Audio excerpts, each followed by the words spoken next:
حضرت مولانا امیر حمزہ صاحب جو فرق ضالہ باطلہ کے سلسلے میں کانپور شہر میں بڑی محنت کر رہے ہیں اور اس فتنے کی سرکوبی کے لیے بہت کوشاں ہیں. اللہ تعالیٰ نے ان کی بات میں، ان کے علم میں اور ان کی صلاحیتوں کے اندر بڑی برکت رکھی ہے.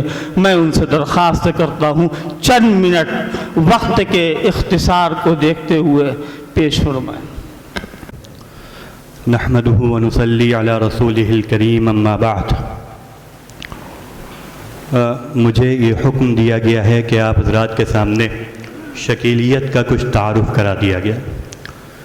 دیکھیں، شکیل بن حنیف بہار کے دربھنگہ ضلع کے عثمان پور کے گاؤں کے رہنے والا ایک شخص ہے جو دلی میں آیا اور دلی کے مختلف علاقوں میں رہا اور اس کو وہاں پر یہ سوچی کہ چلو کچھ دعویٰ کیا جائے.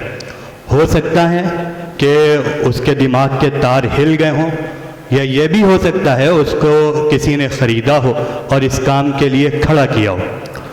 اس نے اپنے بارے میں مہدی اور مسیح یعنی حضرت عیسیٰ اور حضرت امام مہدی ہونے کے دعویٰ کیا، اور پھر دھیرے دھیرے اس کے ماننے والے پورے ملک میں ہو گئے.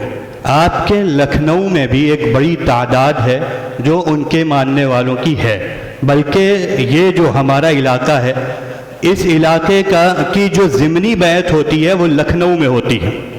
یہ لوگ دیکھنے میں جو ہوتے ہیں ایسا نہیں کوئی دیو ہو، جن ہو، بھوت ہو، بلکہ ہم جیسے انسان ہوتے ہیں. اور یہ لوگ جو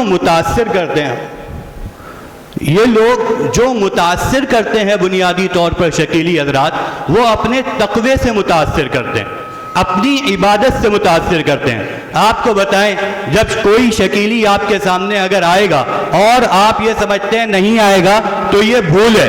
آپ کے محلے میں آ چکے ہوں گے، آپ کو کانوں کان خبر نہیں ہوگی. شکیلی حضرات کے محنت کا یہ عالم ہے کہ ہم نے کانپور میں دیکھا کہ ایک ہی دن میں ایک ہی شکیلی جاجمئو میں محنت کر رہا ہے، شام میں وہ طلاق محل میں آ رہا ہے، اسی وقت رات میں وہ کہیں اور جا رہا ہے. اس طریقے سے محنت کرتے ہیں. اگر آپ یہ سوچتے ہیں کہ ہمارے علاقے میں، ہمارے محلے میں نہیں ہے تو یہ آپ کی بھول ہے. بہرحال شکیلی حضرات جو متاثر کرتے ہیں، متاثر کرنے کا طریقہ یہ ہوتا ہے کہ کچھ ظاہری عبادات وہ اپنی کرتے ہیں، جیسے اپنی بزرگی کا تاثر چھوڑتے ہیں. میری ایک شکیلی سے ملاقات ہوئی. اب وہ جب مجھ سے گفتگو کرنے کے لیے بیٹھا، پہلے وہ کہتا ہے کہ مجھے وضو کرنا ہے. یعنی جب ہم آپ سے گفتگو کریں گے تو وضو کر کے کریں گے. پھر وضو کر کے گفتگو کرنے جب مجھ سے بیٹھا تو اب وہ یہ کرتا ہے کہ مجلس کے آداب، بات سننے کے آداب، گفتگو سننے کا طریقہ بتاتا ہے. اب یہ چیزیں ایسی ہیں، ظاہر ہے یہ چیزیں دین کا حصہ ہے تو آدمی کو اپنی طرف کھینچتی ہیں. یہ چیزیں اس سے آدمی کھنچ جاتا ہے. حالانکہ ہمیں سوچنا چاہیے ایک شخص وضو کر کے گفتگو کرے، اس سے حضرت مہدی کا کیا تعلق ہے، اس کے حضرت عیسیٰ کا کیا تعلق ہے. کوئی شخص مجلس کے آداب بتائے، اس سے حضرت عیسیٰ کا کیا تعلق ہے. پھر بہرحال آگے یہ حضرات جو کرتے ہیں وہ یہ کرتے ہیں کہ علامات قیامت آپ کو بتائیں گے، اور کچھ علامات قیامت آپ تھوڑی دیر میری طرف متوجہ ہو جائیے خدا کے واسطے. کام کی باتیں آپ کو پتہ چل جائیں گی. ہو سکتا ہے آپ اور آپ کے ذریعے کوئی ایک مسلمان فتنے سے بچ سکے. وہ کرتے یہ ہیں کہ علامات قیامت بتاتے ہیں، بلکہ علامات قیامت آپ کو بتائیں گے نہیں، کچھ آپ کو دکھا دیں گے. مثلا رسول اللہ صلی اللہ علیہ وسلم نے فرمایا آخری دور میں کچھ ایسی عورتیں ہوں گی جو لباس پہن کر ننگی ہوں گی. اب اس حدیث کی تشریح اور مصداق آپ کو دکھا دیں گے. آپ کو دیکھ لیا، یہ بتائیں گے کہ یہ ہو رہا ہے. یعنی امت میں مرض بتائیں گے کہ یہ تمام مرض پھیل لیں. یہ ہماری قوم کا بڑا المیہ ہے کہ ہم لوگ مرض بتانے والے سے متاثر ہو جاتے ہیں. جو مرض بتاتا ہے ہم اس کو ڈاکٹر سمجھ لیتے ہیں. مرض بتانے والا ڈاکٹر نہیں ہوتا. ڈاکٹر کا کام ہوتا ہے علاج کرنا. مرض پتا ہو یا نہ پتا ہو، معلوم ہو یا نہ ہو، اگر ہم ٹھیک ہو جائیں، یہ ماہر حکیم اور ماہر ڈاکٹر کی نشانی ہے.